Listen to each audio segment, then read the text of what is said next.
Hey, whoa. What the heck?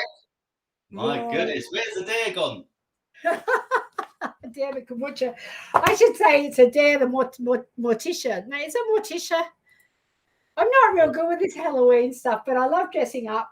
And we've got the house ready for we're getting the house ready. My granddaughter's helping me to get ready for Halloween because I'm working with another very talented lady, and we're doing Halloween series, a live series of Halloweeny things. And I thought, well, if we're doing that, let's just get right into the spirit. Oh, fantastic! What do you reckon? I love it. I love it. I look at. Have you lost weight? Oh, can I? Do I look a bit like a skeleton? Yeah, that puts my keto to shame. You know.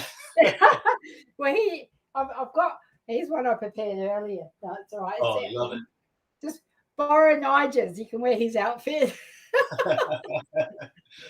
Oh, brilliant. Oh, I love it. I love this Halloween theme we've got going on. That's so cool. But what I like, and that's purely fortuitous, I don't even know if there's a word that means like that's a real word, but it's purely coincidental that I'm doing this because, and it was a very last minute decision because as we talked earlier, we're going to make chili con carne. Is it con carne or con carne? Oh, I tell you what, I think I always called it chili con carne, but okay, well, so did I. So that's what it will be. Yeah, I reckon that's what we should just do. Yeah. Let me get this out of the way. Is anyone scared of spiders? Oh. Just welcome if you've just joined us. It's myself and Nick Wood. We're back after a 2-week hiatus with our Amazon Live cook-off. And Nick is doing chili con carne, and I am doing a dare the kombucha, the Halloween kombucha. I know, because you had a little bit of an issue about this is the thing, Adair. When you're on your boat, you are subject to nature, shall we say? Well, I am. You didn't want to risk getting off the boat earlier in case you couldn't get back on it. So you're always at this slight disadvantage. Well, I like sort of that. I like that spontaneous thing, and I like being able to have to think on my feet or my bones. The bones of the matter is that I don't mind, but you have to be flexible and open and spontaneous with this because otherwise you just wouldn't cope. And so when I thought I don't have the makings for con carne or chili con carne, and Nige was going to bring them over, and I said, well, remember what happened last time when he was stuck on the jetty and I was stuck on the boat, and it was like we had to wait about 3 hours for him to get for the seas to be calm enough for me to go over and pick him up. So what I thought this time was I wasn't going to risk it because they've just announced a severe weather warning further north, or sort of going sort of north, and then it's coming around to the southwest, and I don't know whether it's going to slide off this way or not. I'm starting to sound like I know what I'm talking about, don't I? I actually don't, but I know enough to go, shit, the waves are high out there. Yeah, not so good. Well, I'm excited. I'm glad actually because I'm really interested in knowing how you make kombucha as well. I was chatting to Debbie about it last week because we've had it in Australia before, but we've never made it in the UK. So I said, actually, we need to work out how to make it. And then suddenly you said, I'm going to make kombucha. I was like, happy days. I don't have to Google it. I don't have to search it on YouTube. I've got the Queen right here. So listen, guys, if you're watching on Facebook, YouTube, I think we're everywhere today. Yeah, we are. Let's get some links out there. Yeah, so go check us out on Amazon. I see it is a place to be. So for me, it's just type in nickwood.live. That should take you to my Amazon page, and then you're going to have your little link in there. And I love this. This is one of the greatest features of using. while I find the right one, you explain what this feature is for those people who like live streaming. This is what we love about BeLive. This is our favourite third-party live stream platform. Is that it's got this amazing sales feature, online selling feature, where you can just drop the links in. So if you want people to go somewhere else, like we want you to come and join us on Amazon, so you come and have a look. So the links just get dropped in the comments while we're live streaming. Super easy. But equally, you can also have links to if you're on Amazon, if you're an Amazon seller, you can drop links directly onto your Amazon sales page. What's not to love about that? And the thing about Amazon, of course, is it is probably the most trusted website. 9 times out, I think even more than 9 times out of 10. I think probably 99% of Amazon customers have their credit cards already stored with Amazon, so it's a simple one-click purchase. And so, Amazon live streaming is super cool. Doing it with BeLive just takes it to another level. It really does, and it makes it so much fun when we connect up with live streamers like you and I connecting together. And I have to say, if you're new here, welcome. And if you've been here before, please do jump in and let us know if you're new here as well, who you are and where you're coming in from. If you go over to Amazon, if you click on either of those links or any of those links, there's nickwood.live, and then there's also the My Time TV one with the Amazon link there as well. Pop over there, give our channel some love, because we aim to entertain as well as to inform or something. And the upshot of why because I couldn't get to the jetty to go to the mainland to get the makings for chili con carne, I decided I would make kombucha. Kombucha is very, very easy to make once you know how, and it's very tasty. So I have to ask, Nick, have you ever had store-bought kombucha? Yes, I think it was from a store for sure. Okay. It wasn't homemade. Yeah. So what I've come across is people have had one of two experiences. They've either had someone's homemade kombucha that's not made properly and it tastes like vinegar. And when it's like that, hey, there's Nige. Hey, I know. Thanks for joining us. He was going to be here. He was going to come and crash our party. Did you know that? Yeah, well, it's lovely when Nige is there. And last time, Nige did all the cooking. I know. You know what I'm going to do? I'm going to get a picture, because when we first started dating, because I would do all these fancy salads and he would send me a picture of a chop of potato and a tomato. So what I'm going to do is find those pictures from 2 years ago and I'll put them up on the screen so you can see how Nigel's culinary skills have improved. And I'll tell you what, he's the bomb at that. Like when he made that naked burger with the mushroom caps as the bread, it was like, they were great. They were really good.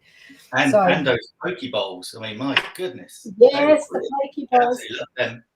Expanding my repertoire, which is really cool. So I know, right? And so he's going to come back every so often when he's available, when he's able to, and he'll be doing some guest cooking. So while you might be what is that? The Raymond Blanc School of Cookery. Show us it. Yeah. So you might have a diploma in gourmet cooking, Nick, but I've got a knowledge. You got a Nige. What's not to love about that? I love that. It just reminds me of that line in Crocodile Dundee, isn't it? If you got a gun, I got a knife. Yeah, that's not a knife. This is a knife. So I just want to circle back to the conversation about the kombucha. When you have kombucha and it's not my kombucha or Alex's, she's the one who taught me how to make this, and hers is second to none. I can't even make it like she makes it. But when it either tastes like vinegar because it's not made properly or it's left to ferment too long, or if you have that's the homemade stuff, or if you have a store-bought one, it just tastes like mineral water with flavoring, and it doesn't have the body that kombucha is supposed to have. So I don't know how other people make it, but you know, I will. I'll give you a couple of tips as we go through. But let's see what you've got on the menu. Cool. Well, I obviously, because I'm not stuck on the boat, I was just short of a little tin of tomatoes, so I've gone and got them this morning. So we got everything I need here for chili con carne. Even that's the one thing I do have. Hang on, I'll come and grab it. Because chili con carne is actually quite a simple little thing to cook, I'll knock up some guacamole to go with it as well. I've got avocados and fresh coriander and some shallots, limes, all that stuff. I just pop it all in my KitchenAid. He likes his KitchenAids. I certainly do. That's in the carousel on Amazon. And also, what's highlighted in the carousel at the moment is also I'm using my Circulon pans. I've got 2 of those on the go. I don't know if I can show you this. This is the other day I had Chocky Cam. Oh, what's that one? Chocky Cam. That is those are the red kidney beans. Oh, wow. Because I'm not joking. When I say I cook it from scratch, I cook it from scratch. You do. I know. Not like me. I just pull out a jar of kimchi and say, look, I made that. No, I don't. That's just Kobe. Interesting that I've got these red kidney beans, and it's one of those things it's always, people always said, oh, how long should I soak them? Do I soak them 24 hours? Do I do this? Do I do that? The reality is, it's not going to harm you if you just cook them up from scratch like that. What I did was I've given them like a little pre-soak. So I just popped them in cold water a couple of hours ago, brought it up to the boil, and then I just took it off the heat, and they've just sat there soaking, and it's really lovely. Actually, I'm going to video myself doing it because it's great. You see all the little dried beans suddenly start rising to the surface and plumping up. And so you could cook them for about, 40 odd minutes. There should be. So you could do a time lapse video from above. Yeah, exactly. Yeah. You are so full of great ideas. I'm full of it.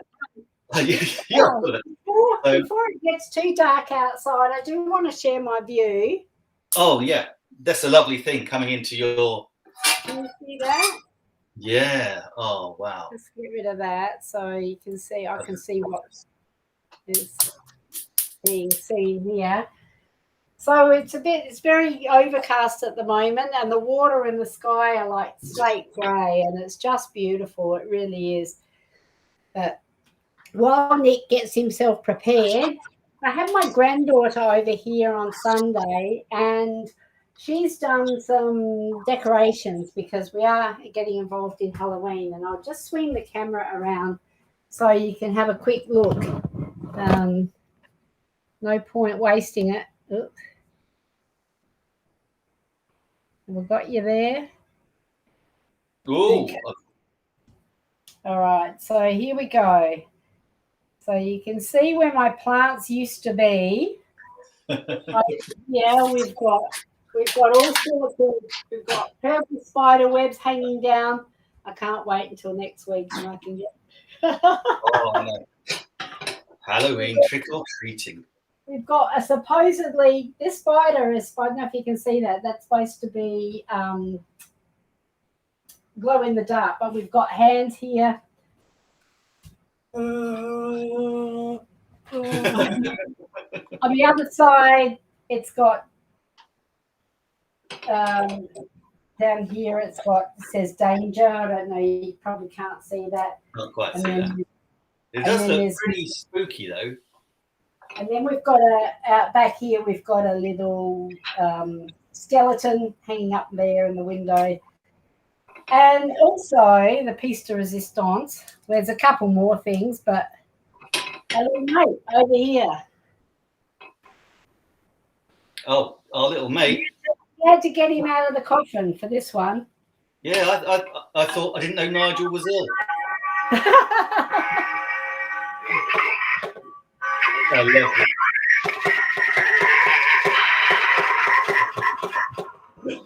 I love the sound effects. I love the sound effects. I want to say hi to Brenda watching on Amazon. Hi, Brenda. She said hi, Chef.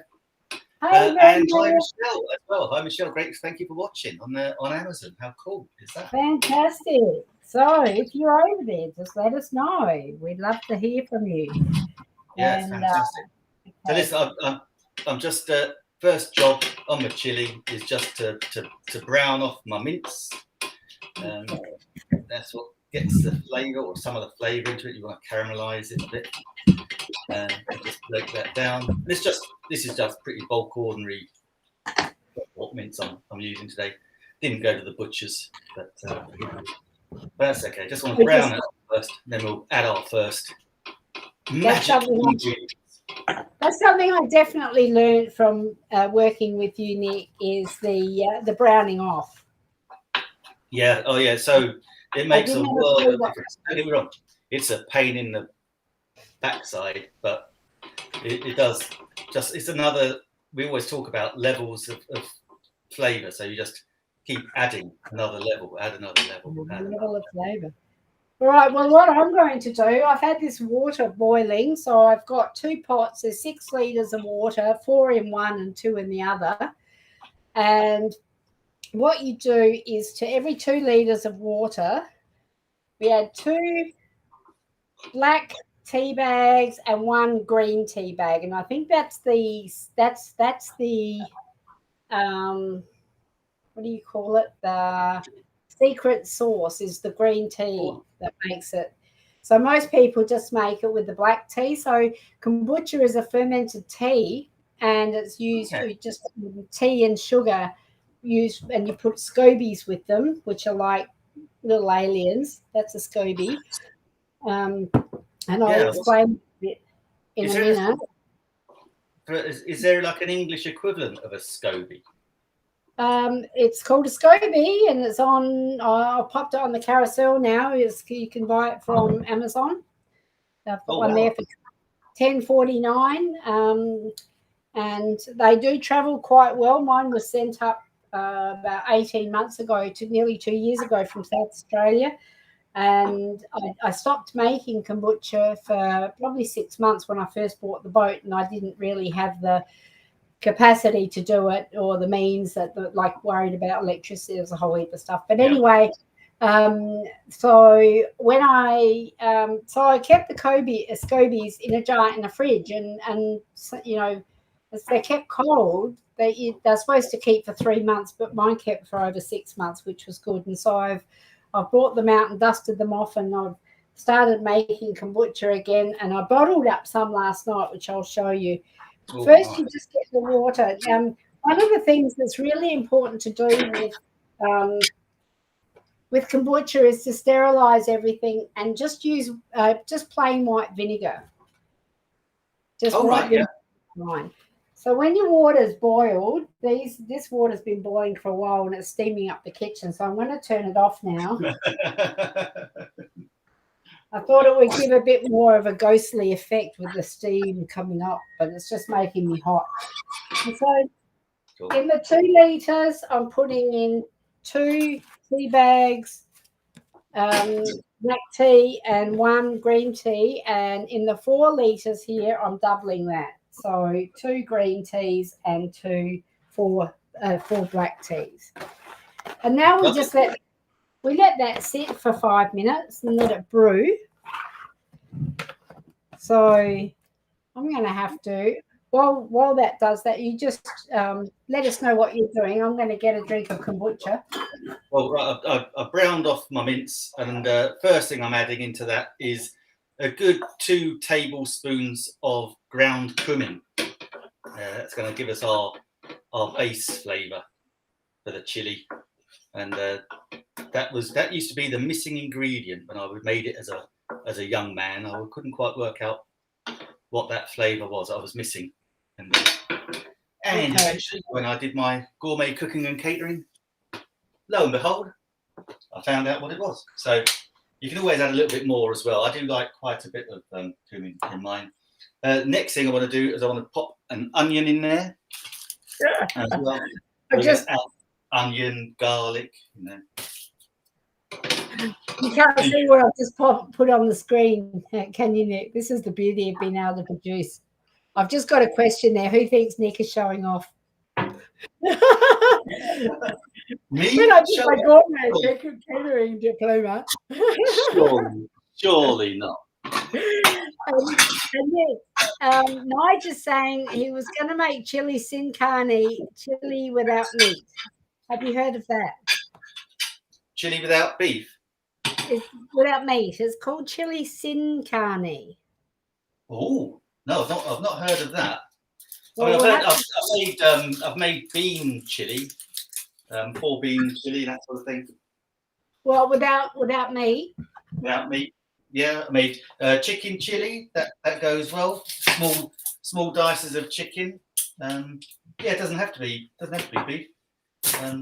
But I like to be a bit of a traditionalist, so we'll go with my proper recipe today. But that's the thing. That's what I love about cooking. Is you can take all these ideas and recipes and just add your own little take on it. Experiment. The thing is, when you experiment with your cooking, chances are you'll eat your mistakes anyway. No one will know. So. Unless you do it publicly, like I do with the chicken adobo. Yeah. Can't even say it, let alone cook it. Oh my God. We might have to have another go round on that when I get a bit more confident. So here's one I prepared earlier. This is one that I bottled last night. It's had one round of fermentation in jars. So we use the jars. I use these jars, which is they're 3.5 litre jars, I think. So I put about 3 litres in each. So 3.5 litre jars. Wow. Yeah, so they're pretty big jars. I've just got some on the carousel now. There's some different ones that I use. I have these, and then I also use the ones with the tap on them, but I don't have them here. So either is fine. The ones with the tap on them is easier for when you're decanting the kombucha. But generally it needs 2 fermentations. So what your recipe is basically for every 2 litres, you've got 2 black tea bags, 1 green tea bag, and a cup of brown sugar. I've tried it using white sugar and I've tried it using raw sugar, and it's the brown sugar. It was that combination of the tea, the green tea, the black tea, and the sugar, the brown sugar, that is just spectacular. It just makes it really nice. I've had some people say to me, I don't like sugary drinks and I don't like using sugar. But the thing with kombucha is, and when you put the SCOBY in, what makes it ferment is the SCOBY eating the sugar. So it actually eats all the sugar. So you don't really get sugar at all in kombucha. So it's all been fermented out, or eaten by the SCOBY. Oh, so this is like just crushing my garlic. So I like to use my Finholm garlic press. I mean, you don't have to all the fluff of peeling your garlic in the first place. But I'll use another. I'm making quite a big batch of chili here. I'll make another. Take another one out. Just take it out. You put the garlic in the garlic press without taking the wrapper off, don't you? Yeah. Makes life a lot easier. Then you just pull out the wrapper at the end. What's not to know about that? The number of times I spent hours. I used to do it. The very French way of I'd get a clove of garlic, I'd peel it, I'd chop it, and then on the back of the knife I'd put some salt down and just crush it into a beautiful paste. This is so much quicker. Yeah, you can say, oh, look, I've wasted at least an hour and a half of my life. I'm just saying, excuse me. I think this wig is tickling my nose. Nigel's saying, you need to do some housework. What's that? I'm having store-bought kombucha now. Doesn't come close to mine. Oh, no, he's right. It doesn't. I'm just going to go and get some ice cubes. So bear with me. Oh, ice cubes. Oh, ice cubes. Nice. Ice cubes. Oh, so you go. So just mixed up my onion, garlic in there. That's got the ground cumin in there. So we're going to add to that some tomatoes, just a tin of tomatoes, and obviously some chili. Ooh, that sounds good. I've got some chili powder. I'm just going to add that, and then I've got some homemade chilies that I shall add at the end. So depending on how hot you like your chili, go easy. Some chili powders are very, very hot.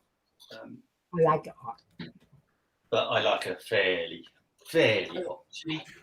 Just mix that in, and again, it's just cooking out all the just cook out the harshness of the chili. We'll do, yeah. Got my beans on the go.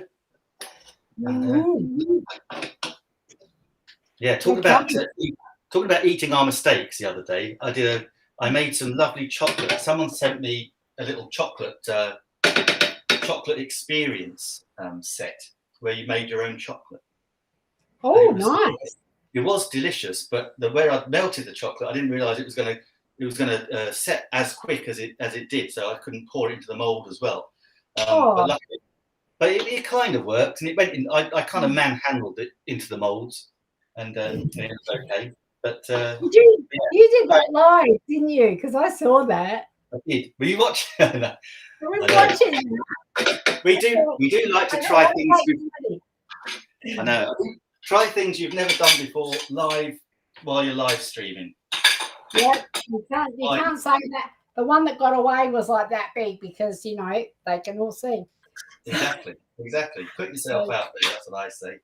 So I'm just going to add a tin of tomatoes. All right. So while you're opening your tin of tomatoes, I'll just explain what I do. I've got one SCOBY here. This one that's a slightly red color. It's in a kimchi glass jar, but it's actually a SCOBY. It's not kimchi. And then I've got one that's just a normal sort of tea color. Now this has had about 6 days of fermenting, so that's got berries in it. So it's a berry kombucha, and it's really, really nice. And what I do is the first ferment. When I make the first lot of kombucha, I put berries in it. So I've got one SCOBY it's a very berry SCOBY, and the other one's a normal one. These bottles you can get on Amazon as well, the swing top lids. I've just popped it on the carousel. They're really, really good for reusing, because you don't have to worry about getting new bottles. Or new lids. You just pop it open and then they seal tight. They're really, really good. So there's some of those on the carousel now as well. You can grab. Well, then once you've made the first lot of kombucha, and I'm going to dig out the tea bags in a minute, and then I'm going to put the sugar in and dissolve it. Then you've got to let it go to room temperature. This has only had, so once you've made the first batch, also you need to put it into jars, which you can see behind me there. The jars, the bottles are there, and they'll sit there, and I burp them every day for 3 days. So they're a bit like babies. You sort of got to burp them. Just pop the lid just to let some gas out. I think they may end up with, I don't know. They may end up with something. I haven't had any explode, touch wood, but I have had one where the lid popped off and it just went everywhere, but the bottles themselves are fairly solid. But you can drink it after the first fermentation. So these will ferment for a further 3 days out of the fridge. As soon as you put them in the fridge, it stops the fermentation process. That's why the SCOBYs need to be kept in the fridge if you're not going to be using them. So when you bring them out, they need to be room temperature. So make them room temperature. Like, you do that with meat, don't you, Nick? When you cook with meat, it's usually room temperature? Yeah, well, actually, not just meat, anything. It's always best eggs, fish. It's always best to cook them from room temperature. It makes life easier, cooks quicker, cooks more evenly because you're not fighting against any excess cold.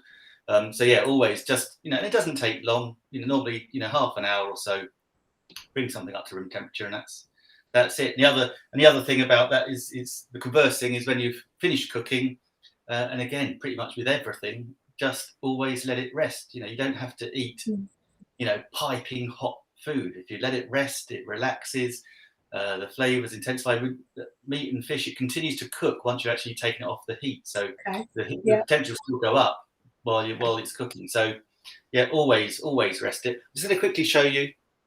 I'm now going to call this. This was Chocky Cam the other day. This is now Chilli Cam. So we got the chili con carne bubbling away there. We're not going to do anything else with that. We're going to leave that now until all that juice has just pretty much burned off and gone, because that's where all the flavour is. And then we'll add our beans later on, because we're cooking our beans from scratch. And yeah, that's all there is to that little chili. Okay, we'll finish it off. Obviously, we'll pimp it up at the end. We'll do some little chef chili. But that's pretty much it. My big dilemma is now, I'm on a keto kind of person. Yeah. Do I cook rice? Do I have rice in my chili? Yeah. What about? Are you saying yes? What about this? Oh, I do like that. Yeah, I think I've got one as well, but I'm not sure whether to do that or have real rice. And hi Jay, 42 watching on Amazon. Is that book good for vegans? I've got 2 books in the carousel. One of them I'll quickly mention and show you is this one here, Paul Hollywood's Bread. The reason I've got that one is because actually I've got someone that's sending me, one of the brilliant Amazon sellers we have here, is sending me some proving baskets to try. Nice. And they look amazing. And Paul Hollywood, what he doesn't know about baking bread in particular isn't worth knowing. He transformed. I'll be honest. I was going to say, I'd hazard a guess, Nick, and say that that's not really keto friendly. Now, interestingly, sourdough can be. The question was, is that book good for vegans? Pretty much. As long as you don't mind eating live yeast. I'm only joking. But now, for sourdough, because sourdough, you get a little like your kombucha. You have to treat your culture and have to ferment it. So what is happening is actually the sugar in the carbs is actually getting transformed through the fermentation process. So it's a lot less carb than normal bread. So if you're going to eat bread, and again, all these things, 2 slices of homemade sourdough is not going to put you over your daily limit of carbs. So everything in moderation. And as I always say, just have Saturday nights off, but just don't have every night as Saturday night. So it's all good. Paul Hollywood's Bread. And the other book in the carousel is Raymond. Obviously, always have Raymond's book in my carousel because he is my favourite. So I'm just going to put back to the Raymond's your mentor. Yes. Well. Yeah. I'd like to think so. Not as much as I would like, but yeah. No, his recipes are always good. So I always enjoy people's recipes. Cool. Right. What do I need to do?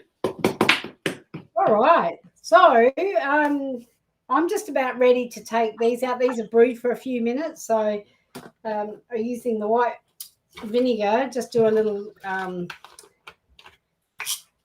splash of sterilisation on my tongs. Oh yeah, we like a bit of sterilisation. We do like to sterilize them. We do. I'm gonna prepare my KitchenAid. I'm gonna pop my KitchenAid in the. Now with this, you've got to remember to take out the same amount as you put in, because you can't see them. Yeah. You can't see them. They're all because your brew has gone dark, you know. So, all right. You might have to fish around with it. I can't believe I haven't got my KitchenAid in my. Where's the KitchenAid? That was a schoolboy error. So let me just put that in. Hopefully this hair keeps digging in my eye. I'm just going, oh my god. Okay, you've given yourself a bit of a tall order there. I think so. But that's okay because you know it's all good fun. So what I've done with this glass of kombucha, I've put in 2 lemon. This is a ginger one that I made up this morning, and it's not had the 3-day ferment before it goes in the fridge, but it still tastes nice enough. It's because it was out on the kitchen cupboard. I put 2 ice blocks in there, and the ice blocks were lemon, so I always have squeezed lemon juice as ice blocks in the fridge and the freezer. And I love to make up some ginger kombucha, and just put about an inch of a thumb of ginger, and peel that and chop it up. And then I was going to show you what it looks like, but it's floated to the bottom. So, and then when I pour it, if I want lemon, then I can drop in an ice cube, which really is nice because otherwise you can, so you can put different things in kombucha. Like I said, I've got the berry one. That's a berry, made up a berry one. Nice. So you have lots of different flavors. You can make different. These are my favorites. I always make berry, and that one, so you can see that there's ginger pieces in the top. So I've made several. I've made mango. I've made apple and cinnamon. I've made nice. I've made rose petal and lemon myrtle leaf. That's really nice as well. Cinnamon is just by itself is nice. I made one. I think I might have told you, Nick. I made one. It's about a year ago now. And Nigel was getting into it, and he says, "Oh, babe, this strawberry kombucha tastes like shit." And I said, "Well, that's because it's chili kombucha." Chili kombucha. Wow. I've been experimenting. I haven't made it since because it wasn't hot, but it had like that sort of chili aftertaste, which was a bit interesting. So. So you can get creative, and whatever your tastes are, you can make different. I did like the apple and cinnamon; that was nice. But my favourite is the ginger, and Nigel's favourite is the berry. So I keep making those. I'm going to put in now 2 cups of sugar into the big pot, 1 cup of sugar into the little pot, and my pre-sterilized cup. Nice. And then does seem like a lot, but whoops, sometimes you get a little bit extra. Cool. Okay. Right. Yeah. Obviously, I've got my KitchenAid. So we've got. Where are you up to? I'm going to stir this now to it. Okay, yeah, you stir. I'm just about to make the guacamole, to little side dish to go along with it. So I've got the KitchenAid. Oh, I love this piece of kit. And I saw the other day. Actually, I need to get the clip from YouTube. I talk about this element at the front of it. Spin it around so you can see. This element at the front that comes off.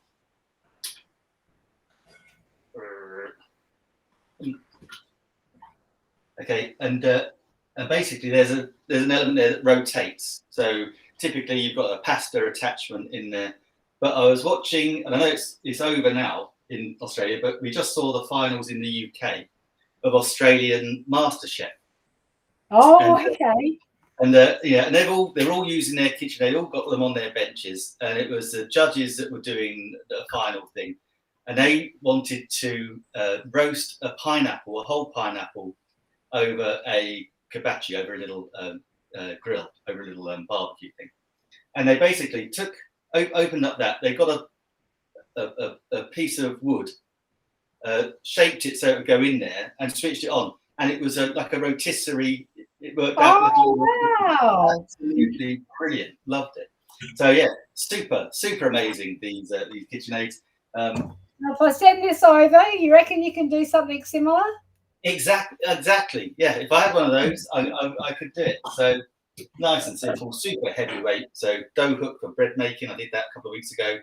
This is the K paddle that we're going to use today, because just to mix in the ingredients for our guacamole. So this is boys and their toys, folks. I've got a wooden spoon. Nick's got his gadgets. Yeah, you know what we boys are like. So let's take the lovely big bowl here. So you can have stainless steel bowls. You can have glass bowls. Absolutely gorgeous. Right, so I've chopped up the other part of our onion to go in there. Also got a lime and an avocado. So let's just open up our avocado. Hopefully it's. So what are you putting in the doodad? Okay, so we got onion, avocado, lime juice, lime zest, and I'm going to just stack it full of fresh coriander. Nice. And that is one of the best ones I've come across. Really good one. And you can do all sorts of things. You can add little bits of. In the past, I've added bits of tomato, garlic, you name it. I'll put it in there. But this one for me just feels nice. It feels natural. If you like coriander, then you're. Oh, I love coriander. Now, what do they call it? Are you saying coriander for me, or do you normally call it cilantro? Cilantro. Oh right, no. I call it coriander, but yeah, you're right. In the States, cilantro. Yeah, cilantro.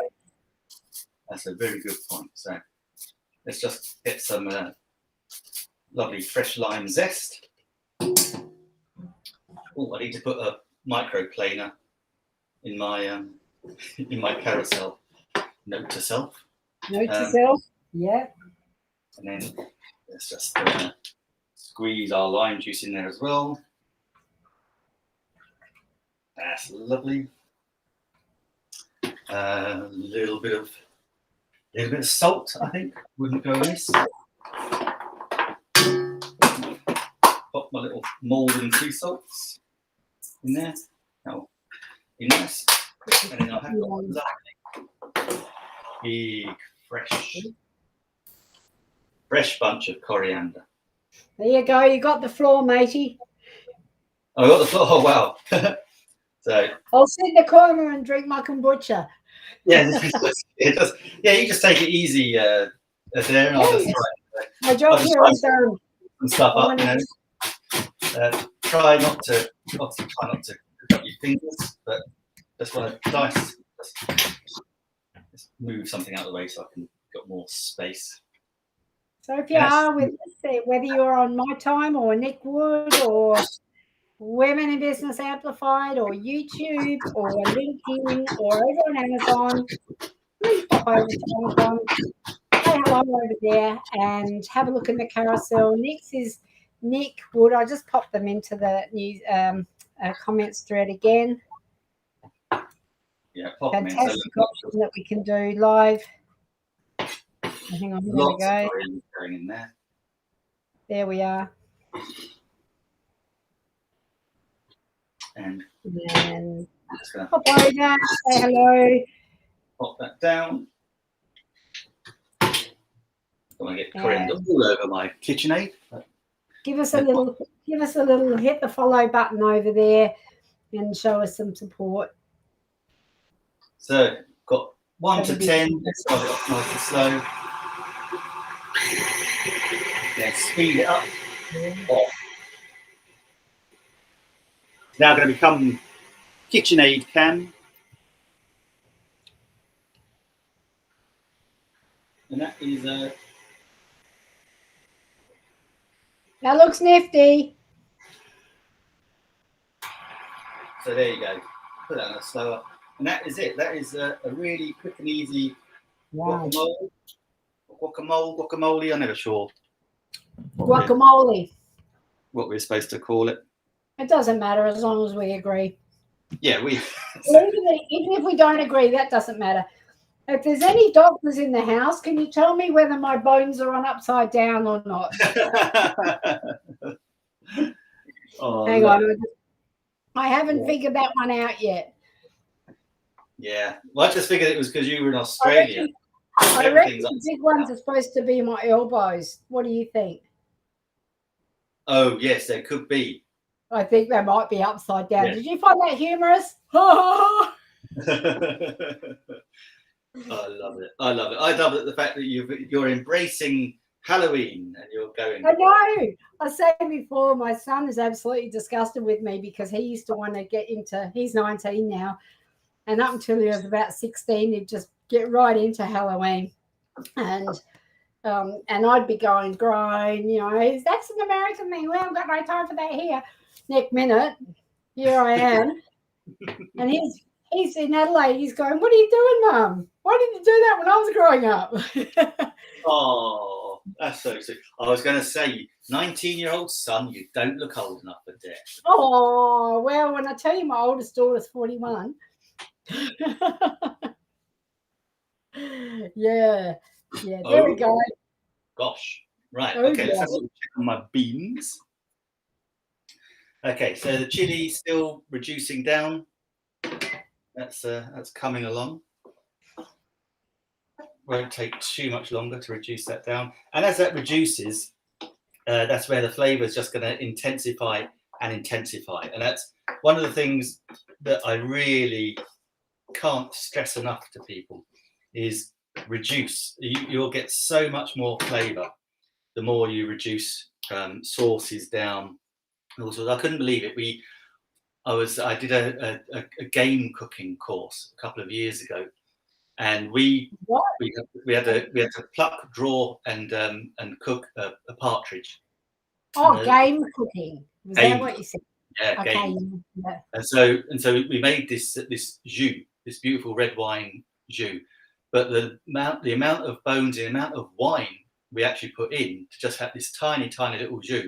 But my goodness, it was like heaven on your tongue. But I would you just can't believe, or I couldn't believe how much you could actually reduce a sauce to. So we're going to take that right down.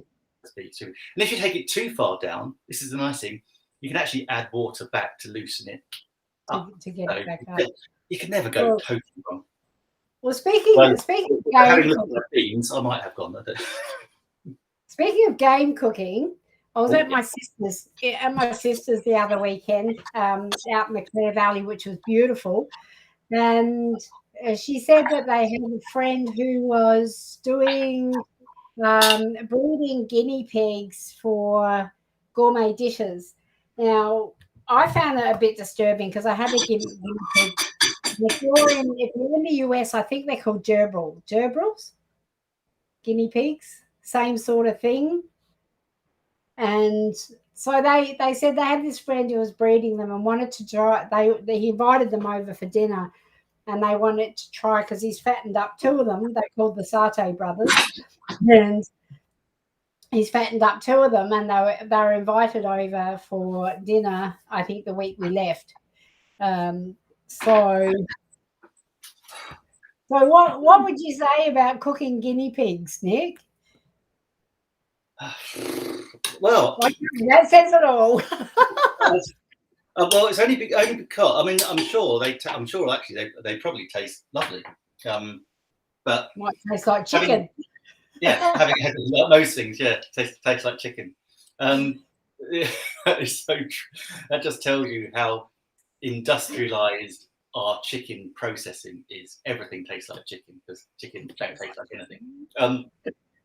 But no, I mean, and it probably does taste lovely. But because I had some as a pet as a kid, I'd probably think twice about it. But I've had, I've had horse and goat and rabbit, and all those sorts of things. And so it's not really different. It's just what you're used to. Yeah. Well, we used to eat rabbit. We'd go out and we'd do go out and trap them and kill them and skin them and eat them. And rabbit we'd soak in when we lived on the farm. And that was just something that you did. The boys would go out and they'd do spotlighting. I don't know if you heard of that. Yeah. So they get so it's like they get caught in the headlights, isn't it? So they freeze. And then they'd sit there like this, just going, kill me now, which the boys obliged. And I had one rabbit that I was out with them and I was just holding the light, and then someone gave me the gun, and there was this poor little bunny. It was wedged in the corner of a paddock, it was like just sitting there like this, and they're all yelling, shoot it.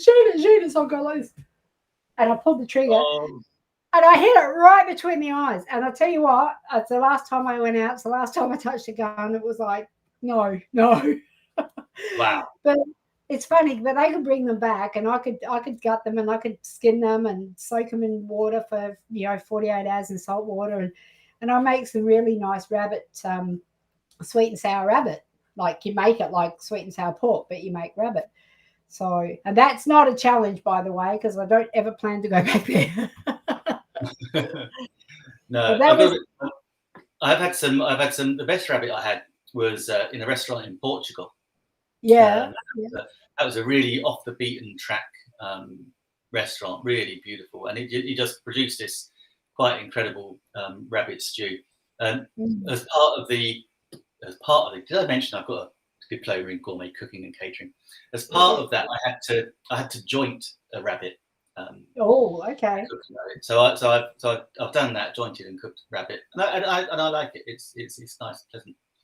But Debbie saw it, and when you have a chicken and jointing a chicken, these things are why I love cooking. I love chopping things up. But the rabbit came, and it still had its head on. Didn't have its fur on, but still had its head on. So you can see its little bunny face and its long ears. Oh no! So Debbie was totally anti-eating anything. I'm with her. Take the head off. Hey, it depends where you live. I mean, you guys, you eat kangaroo, ostrich. I mean, how far down the marsupial chain do you go? Do you go kangaroo, wallaby, tongs? We stop at koalas. We don't eat koalas. Kangaroos were, when we had on the farm over on the west coast, they were a pest. They were there was hundreds of thousands of them. So, they actually, I think you had a license to. My grandfather had a license to cull because I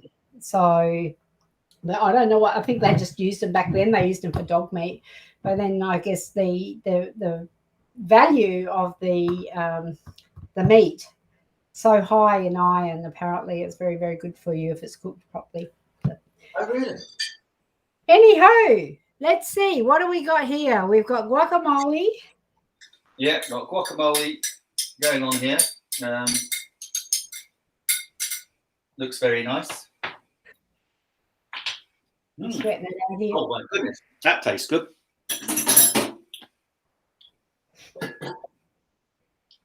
In the bowl. Oh, that looks really good. Really nice, yeah. Tastes amazing. All that citrus, all that lime juice. The intro, the coriander. Oh, so let's put this in a little bowl. Nice. See, now what I really need is a nice glass of kombucha to drink. Oh, to go with it. That one's got, I think I might have put just one ice cube too many of lemon in there. It's very lemony snicket. And you say you made a lemon myrtle one as well? Yes, yeah. My daughter has a lemon myrtle tree, and she got the leaves and dried them out. And she also had got a beautiful rose bush with a very, it's like a lilac rose, and it's very fragrant and really. So she dried out rose petals as well, and you just put the dried lemon myrtle, or you don't have to use dried. You can use the fresh, but just crush it up so the flavor goes through the kombucha, and it really is lovely. So I've had ginger and lemon myrtle and rose petal and lemon myrtle, and then I ran out of lemon myrtle, so I need to go and see my daughter again. Right, so there we go. Oh, excuse me. Excuse my voice. Yeah, so the guacamole is totally suitable for vegans because that was just onion, lime, coriander, cilantro, and what's that fruit in it? What's the name of it? I've just gone blank on it. Avocado. Avocado. That's the thing. What was that green? That green thing. The pulp. That green thing that makes it all green, and it's got good fats in that for you. And so I don't know about the, yeah, it is a superfood. I don't know about the UK, Nick, but limes in Australia, they're nearly $30 a kilo. They're like wow. 10, yeah. Yeah, that's a lot. Gosh. Yeah, no, I well, all apart from all food is going up. Everything's going up in the UK at the moment. It's petrol prices, energy prices, food. Yeah, we're in for a bit of rampant inflation, I think. So. Yeah. But it's not. I don't think. I certainly don't. I don't think I paid over the odds for those lines. Yeah, I saw the price of them the other day and went, "Oh, right, I'll get lemons." Yeah, they're only about $9 a kilo. Not quite the same. It's not citrus season here. So, and in the tropics, I think they have to bring them up anyway from down south. Lemons tend to grow. Of course, that's the thing, isn't it? Your country is so huge that you can grow all sorts pretty much all year round, can't you? Well, we can. It is mango season here, and I do plan on making, if I ever get the courage to donate another mango to my kombucha, because they don't normally last. You can get a big tray of mangoes for about $10 if you know the right place to look. And wow! Yeah, I've got a friend who absolutely loves mangoes. Well, I'd sit under a tree and just quaff the whole lot. Yeah. Yeah, you can never get too many mangoes. Right, the chili con carne is pretty much almost done. The beans are bubbling away, so I don't think we're too far off. Rice is there's something else I need to do.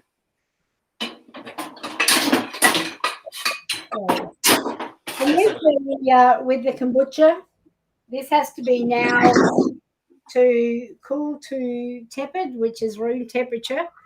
Do you concur, my chef friend Nick? What temperature is tepid? Tepid? Oh, yeah. Yeah, tepid is like touchable temperature. So is it like room temperature? Yeah, a little bit. I'd say a little bit more than room temperature. Depends how warm your room is ultimately. But well, I don't know, but I'm roasting because I'm. I feel like I'm just gonna end up in a puddle. But so these can be left till it's tepid. So whether that's room temperature or not, but perhaps needs to cool down for a little bit longer. And then when it's cool, I decant them from the saucepans into the jars, which I'll pop back on here. This jar I've got on the carousel now. That's the one with the tab. I've got them there at Nigel's place. And these ones are the ones that I've got here, what they call the gallon glass jars. So I put them pretty much evenly between two. Oh no, I don't think I'll get time to do that tonight. But when I do my berry kombucha, I'll get some berries. I've got berries in the freezer. You can get them fresh. I think they're nicer if you do it fresh, but you know, when you live on a boat, you just there's only so many things you can do. So I have berries in the freezer, and I will add that to the big jar when I put the SCOBY in. So when you take the SCOBY out, after its first ferment, you leave it. If it's humid, you probably leave it 5 days, but you need to taste it, because if it starts tasting vinegary, it's gone too long. So really leave it to a week in cold weather, or longer in cooler weather. But as it warms up, it'll ferment more quickly. So if you're in the tropics or subtropics like I am, you'd want to leave it. So I did this on what is it? Nice. Friday. So what's today? Tuesday. So I only took 4 days to get to a nice tasting ferment. So cool. I just want to say hello to Linda, that has been watching on the Facebook page, on my Facebook page. Thank you so much. Hi, Linda. And Esme as well. Thank you for watching. That's awesome. So lovely. Because we're streaming so many different places. Those ones we can't actually see the comments come up in the Be Live studio. Yeah, so I don't think we can on YouTube either, or on LinkedIn. So if you're watching from over there, hello. We appreciate you joining us, and please do join us over on Amazon. If you're watching us from anywhere, that's where we can see your comments on Nick Wood, his page, his Amazon site, or his Facebook page. Are you on Keto Nick Facebook page? Yeah, we're on the Keto Nick Facebook page. We're on the Keto Nick YouTube channel. That's a very recent addition to the tribe. Yeah, we're everywhere. You're everywhere. Oh, can I announce this now? This is exciting. Oh, go for it. No, I just come up with this idea, and I love what you're doing with the keto stuff. And he wants to do a show called Love Your Guts. And nice. It's about, that's what the working title, but it's about being fit and healthy and over 50. So nice, I like that. And so because he's done so much research, and he's put a lot of it into practice, and we use ourselves as guinea pigs, like Michael Mosley from the Fast 800. I love the way he uses himself as a guinea pig. And we said, we'll use ourselves as guinea pigs, and we'll try different things and different superfoods and different ways for intermittent fasting and keto, and just to find what works for us, and then sharing it, just like you're doing with Keto Nick. So that's lovely. What a great idea. No, I love that. Love that idea. So we're looking at starting that in November. So watch your space, and we might even get you on as a guest speaker, as a guest on our show. How's that?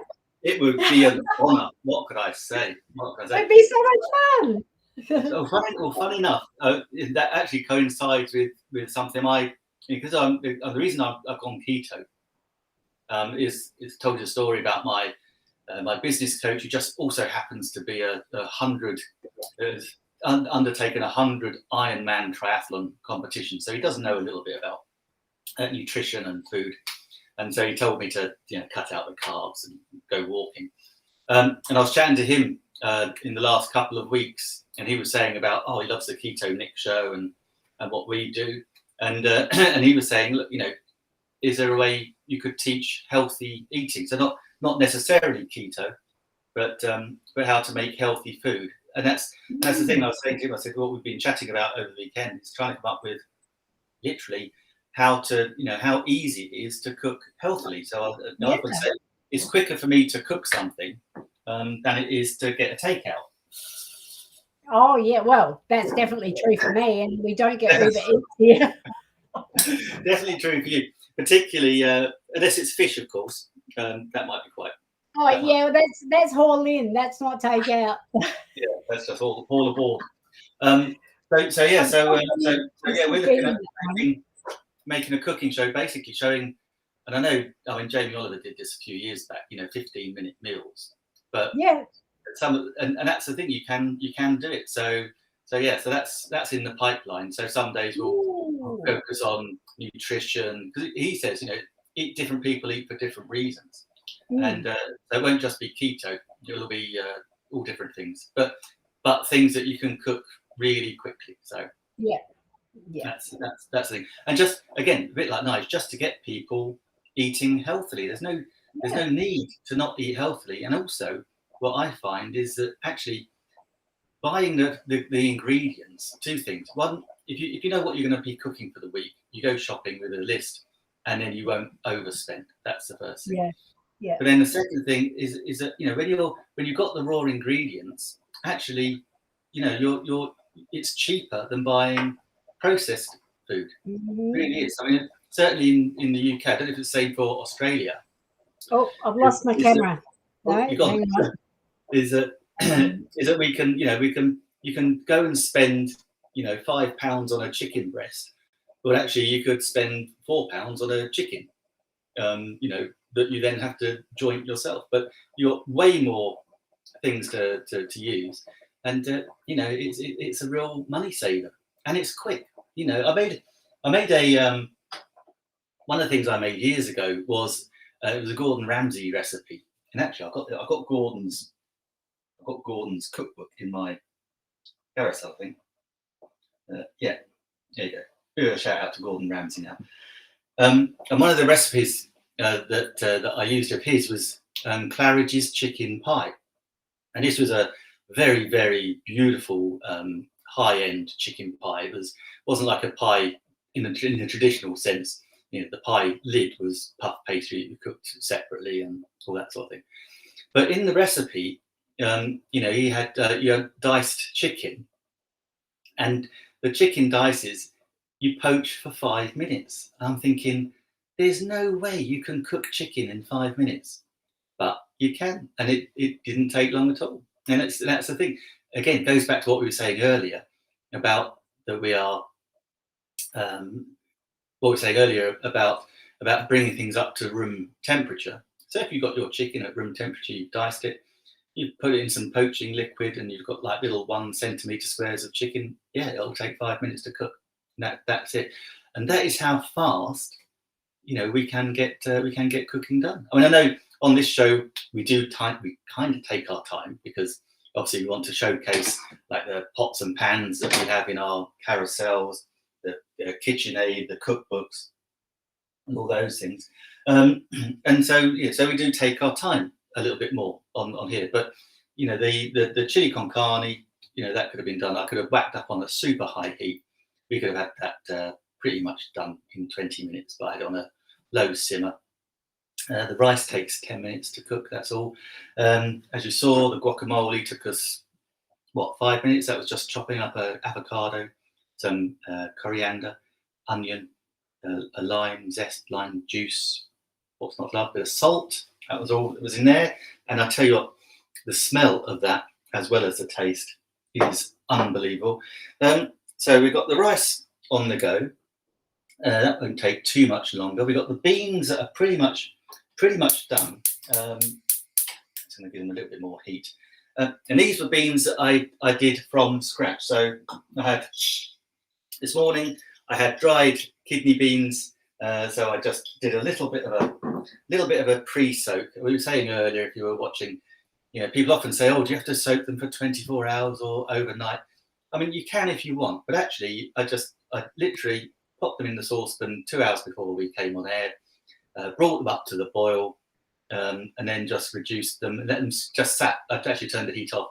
I let them sit in their own juice for about 2 hours, and then I've cooked them up now, and they are beautiful. And I'll tell you, they are so much nicer than any tinned red bean you're going to buy. They've got the texture, the flavour. When you open, and this was lovely, when you open the jar of these beans and smell it, You've got the most amazing. It's not like it's like beans, but like a perfumed bean smell. Ooh. I mean, it's different. It's different to what you'd expect. So, and you can do that with any beans. So, it goes for beans, any beans, lentils, legumes. I know I've seen a lot of people saying, "Oh, you need to boil them, take the froth off." Da, da, da, da, da, da. Yeah, I mean, yeah, if you've got froth on there, then that's just things that you probably don't want. But it's fine. I don't really think there's anything that's going to cause you any damage as long as you cook it. You're boiling them anyway. So once you boil things, that's pretty good. We're talking about leaving things to rest. So that's our chili there. That's been just. Hang on, I'll just give you a bit more space there on screen. Yeah, so that's the chili that's just now sitting there resting. We've got the rice that's 5 minutes off. And the beans. So what I'll do is I'll just add the beans to the chili, and then on the rice, and then the guacamole, and we're done. And that's the thing, as I was saying earlier, it doesn't have to be, piping hot, because you don't want to burn your mouth, but you want it to be obviously warm enough to be nice. But yeah, it doesn't have to be screamingly hot. Take the roof off your mouth. The chili will do that, depending on how much chili you put in. When was that? so I'm actually going to have a little taste just to see.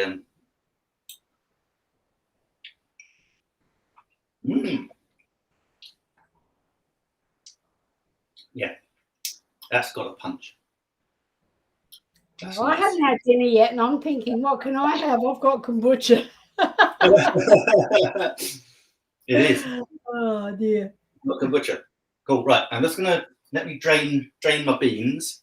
So, I'm gonna pull yourself back up on camera properly, Adair, because I'm gonna go up to my sink. Okie doke. So that was very interesting, and I reckon I will do the chili sin carne. Might not be on screen, but definitely give it a try, because he's hankering to do it. So unless we do another chili sin carne cook off without meat. So yeah. Yeah, we can do that. We can do that. Nice veggie version. Yes. I think Jay on Amazon was saying, is that good for vegans? So let's do it all vegan chili. Obviously, I've gone way over the top on my beans. Can never have too many beans. Never have too many beans. Absolutely. Where's my little stick? So I'm just going to mix those. Have you ever seen Blazing Saddles? Oh yes. Oh gosh, yeah. The old spaghetti western where they're all munging out in the baked beans, and then all the rest. So funny. Yeah. Yeah, that was. Gosh, I remember seeing that at the cinema as a young boy. I reckon it was one of my dad's favourite movies as far as spaghetti westerns go. It was funny. It was Gene Wilder. I can't think of the other titles now.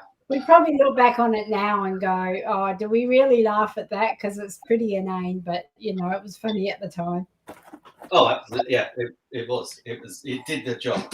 What was Gene Wilder's character, the Rumpo Kid? You remember that? Oh my God! Remember. Yeah, I know. Scary. I remember that. Actually, we've yesterday.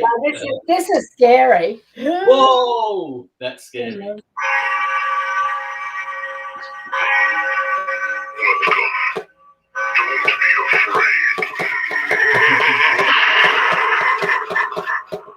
Oh, I love it. That is so cool. I've got another one, but shall I go and get it while I'm here, while you're doing the beans? Absolutely. I've got the rice isn't going to be a million miles away. Oh dear. I'll be back. Okay.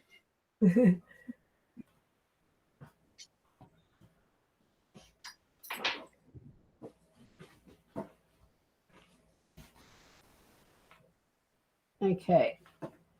It's a bit like coming through a maze. Stepping over. I can see your reflection. Oh, this looks good.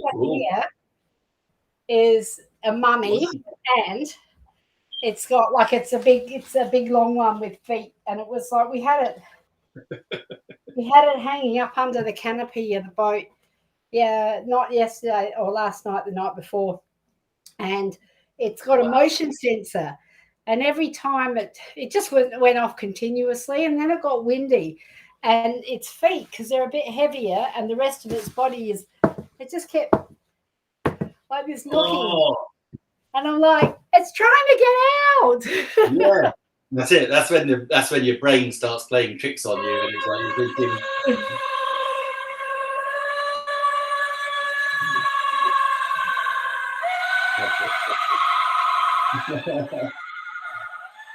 Oh, brilliant!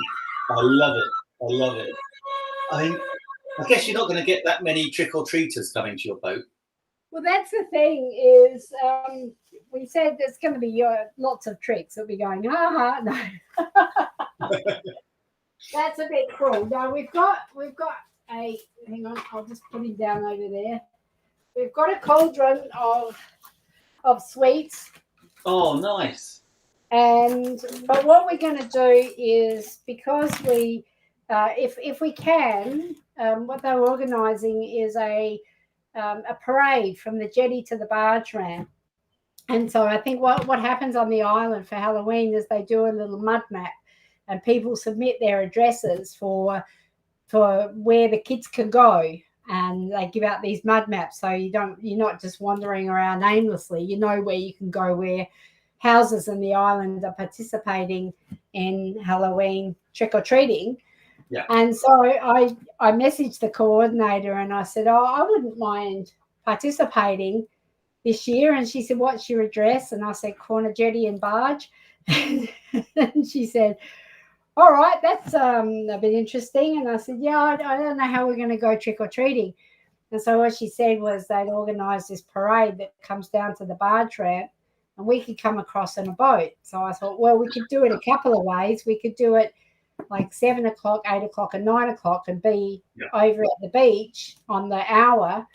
But then having a parade and starting the trick-or-treating from the barge ramp makes sense. So I think that's what's going to happen.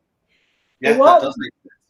But what we thought we'd do is we would it's too windy here, which it looks like it's going to be windy over the weekend, then we'll take all our stuff over, and there's a little place where they've got a barbecue and tables and things like that. So I thought we might set up our trick-or-treat base over there rather than have it here. So, but either way, we're going to be involved. We do have some fancy lights here. I'm wondering if I could turn everything out and show you, because it's pretty. Oh, yeah, that'd be great. It's quite pretty. Yeah, let's see if I can do that while you do your beans. I'll just shut everything down here and see if we can get some light on. No light on the subject. Yeah, get some light on the subject. That's it. Get some no light on the subject. All right, I'm in darkness. Now, I'm going to take the over here. Oops. The other camera, I've just swapped cameras, so I don't want. Just got to make sure. Now, I don't know whether you can see that or not. Who said that? Yeah, it's looking a little bit dark. No, not there.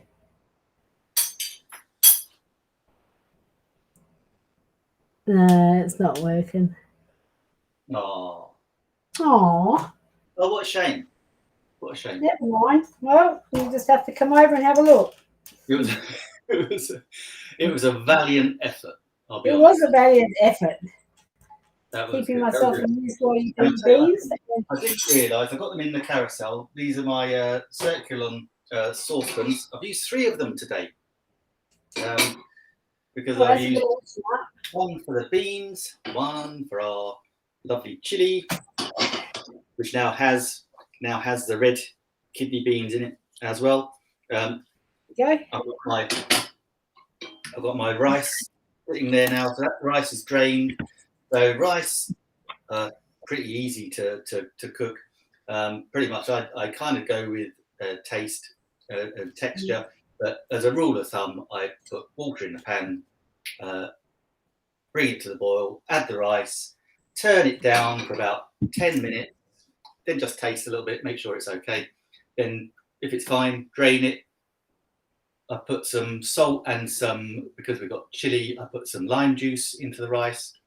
And I just have a little tea towel over the top, just to absorb the moisture. That way the rice doesn't go all sticky, so you've got nice light rice.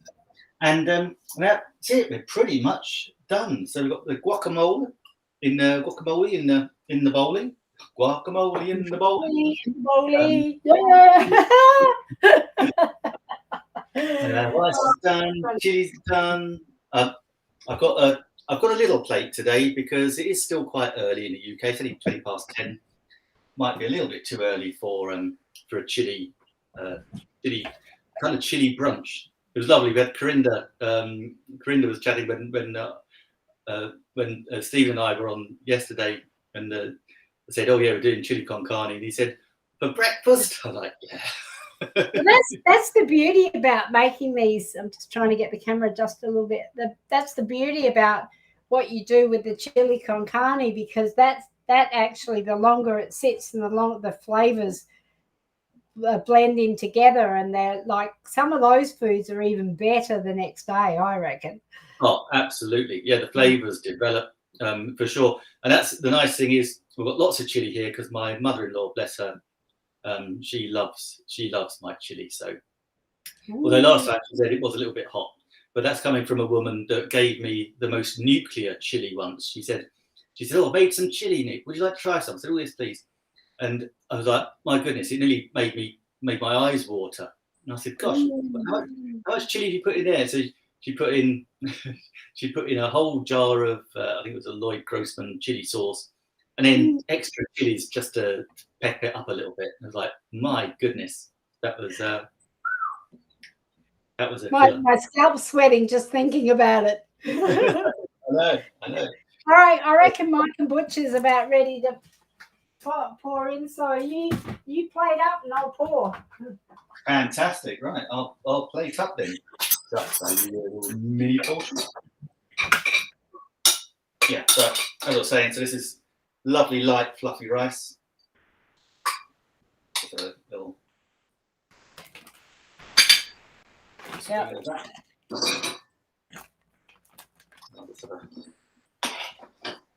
Oh, here we've got Dana here. Hello, Dana. She goes, "Do we get to test this?" You get to test the chili, the kombucha, chili con carne, or the kombucha. I'm just putting in some couple of handfuls of berries. You can make it either way. This is one of them. I'm putting berries in because I know that Nige likes it that way. Oh, look at you! What you've got! My God, that's my little chili con carne. I should have had dinner before we started. So now I'm going to put in that's probably the best way of doing this without making it look awkward. And getting my hair everywhere. Little quenelle of guacamole there as well.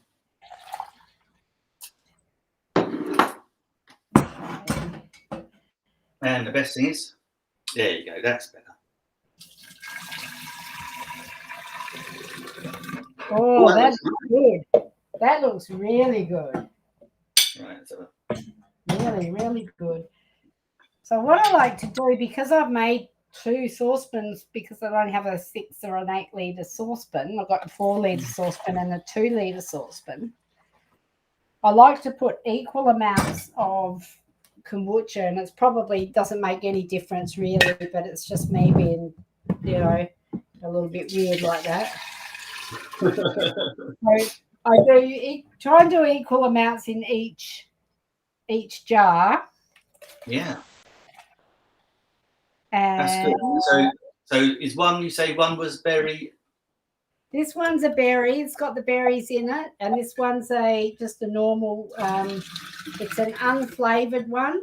And what I do with this one is I put I make one with the berries, which looks like when it's made.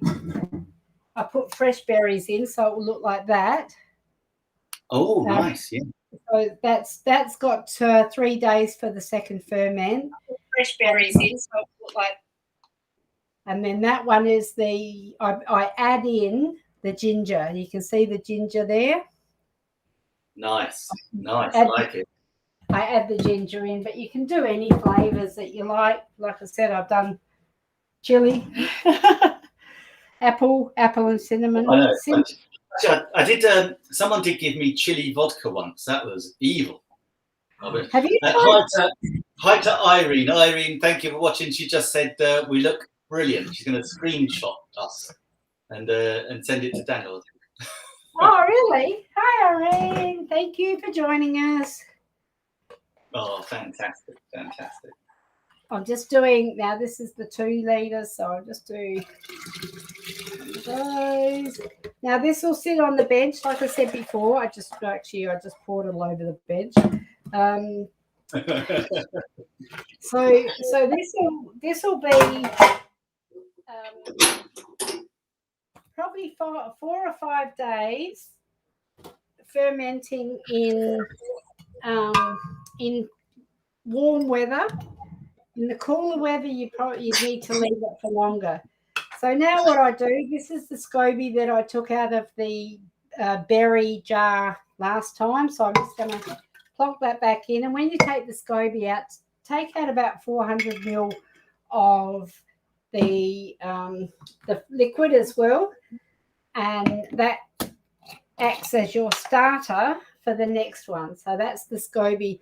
SCOBYs look a bit interesting. They're poor little underrated things. They're just ugly, but they do a really good job. So I'm still trying to work out exactly what SCOBYs are. Well, I've got one in the carousel. They look like implants, breast implants. Hang on, I'll see if I can pull it out here. Can you see that? Yeah. That's so is it? Yeah. So is it an animal? Sorry, am I being really thick? I don't know. It's I bought the SCOBY from Alex from Kinky Kombucha, and she taught me how to make it, and she posted it to me. So I have no idea how a SCOBY starts. Oh, interesting. So they grow more SCOBYs, but it's like chicken and an egg. You've got to have a SCOBY to grow a SCOBY. So these will multiply. So what will happen with this one? The SCOBY will grow around the fruit, and the fruit, when I take it out, the fruit is going to be like shells because it will have eaten all the fruit. And so I throw that out, and it's really quite nice. And then you can just use gauze or your chucks. Just use the chucks and pop on the lid, pop it over like that. Looks good. Sit it in just on your bench out of the sunshine, out of the sunlight, and Bob's your uncle. I do have some SCOBYs there on if you're looking to make some kombucha yourself. What's Dana saying? Drink, I have a fatty liver. Dana, this is good for you. It's non-alcoholic. I don't drink. I haven't had alcohol for many years. Sometimes if it has any alcohol, it's like a teeny wincy percentage, but it's probiotic. It's good for your gut. It's really good for you. So yeah. Yeah, good. I guess it's the fermentation process with the SCOBY. I guess it's breaking down the sugars in the fruit. Yes. So there might be, it'll be tiny amount of alcohol. That's all. It's negligible. Yeah. It really is. Like I said, I'm not a drinker, and my grandkids enjoy it. It's a good healthy drink that's got good probiotics. It's for good gut health. So it's not something, Dana, that you would have to worry about too much. But if we ever meet up, Dana, I'll get you a kombucha. I think Dana's from New Zealand from memory. So nice. Well, I'm going to send Debbie out to get the ingredients and the kit. Yes, well, have a look at my Amazon site. It's on the carousel. And the SCOBY is there as well. The SCOBY and the that would be a much more sensible idea. I'm just going to go onto your Amazon site and order it. That would be so much easier. Yeah, that would be wonderful. And I'll get myself a garlic press from yours and some other stuff as well. All right. Well, let's see. Now you've eaten half your chili con carne. Just give us an eyeful. Show us your. It is absolutely gorgeous. So we've got a bit of rice, lovely bit of chili, got that beautiful guacamole we made as well. Get a mouthful of all three, and it is absolute chili heaven. Oh, nice. Really nice. It is. Really nice. Well, I am hungry. I'm going to go and make myself some food. It's probably just going to be a salad. I think I've got a bit of salad left in the fridge, so that's okay. I know, sad face. That is. And for people that have joined, if you weren't with us right at the beginning, the whole reason was we were going to do a chili cook-off, but there was a storm coming in. It was looking a bit choppy, so didn't want to run the risk of leaving the boat and then not being able to get back on the boat. So we do what we always do with live streamers. We make the best of it, and so Adair could make the kombucha. I can make the chili anyway because I had the ingredients. I had to nip out and get the tin tomatoes. But yeah, so we went for it, and I reckon it worked just as well. Absolutely. We still made tasty things, and so guys, let us know what you want us to cook off next week. I mean, otherwise we'll think of something. But we were having dinner with some friends, and they said, "Why don't you do?" We're telling them about the show, and they said, "Why don't you do tacos without meat?" Oh, that's an idea. And I thought.